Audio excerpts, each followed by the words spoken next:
યાત્રાધામ અંબાજીમાં ખુલ્લેઆમ દેશી દારૂના ધમધમતા અડ્ડાઓના કારણે સ્થાનિક ગ્રામજનો ત્રાહિમામ છે। અંબાજીમાં ઠેર ઠેર દેશી દારૂના વેચાણથી લોકોમાં ભારે રોષ ફેલાયો છે। મોટા પાયે ગામ લોકો, મહિલાઓ અને પુરુષો દારૂના ધંધા બંધ કરાવવા અંબાજી પોલીસ સ્ટેશન પહોંચ્યા અને હલ્લાબોલ કર્યો। સ્થાનિકોનો આક્ષેપ છે કે અડ્ડાઓ સ્થાનિક પોલીસની રહેમ હેઠળ ધમધમી રહ્યા છે।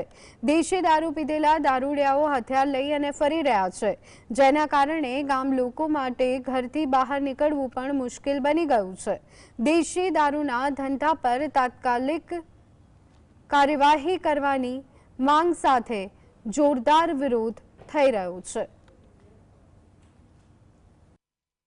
અંબાજી પાટવાસના અંદર ખુલ્લેઆમ દારૂ વેચાય છે, એનું કોઈ હજી સુધી કોઈ પગલું લેતો નથી। જ્યારે જોઈએ સાંજ સવારે દારૂડીઓનો એટલો ત્રાસ છે કે અમે જવું ક્યાં, રાત દિવસ ઘરના દરવાજાઓ બંધ કરવા પડે છે। આ સવારે વહેલા સવારે ઉઠતા જ દારૂડીઓનો ત્રાસ, છરો બતાવતા પથ્થરમારો કરતા, હવે કરવાનું શું અમારે?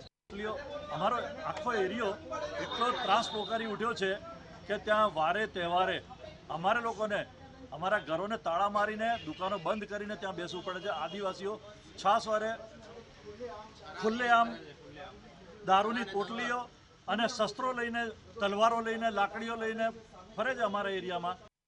અમે ઘરથી બહાર નીકળતા ડરીએ છીએ, દરવાજા બંધ રાખીએ છીએ, અમારા છોકરાઓને અંદર સેફટીમાં રાખીએ કે બહાર નીકળશે તો કોઈ દારૂડિયા આવી ચક્કુ ઘાલી છોકરા મારી નાખે તો અમારે ખાવું પીવું હરામ થઈ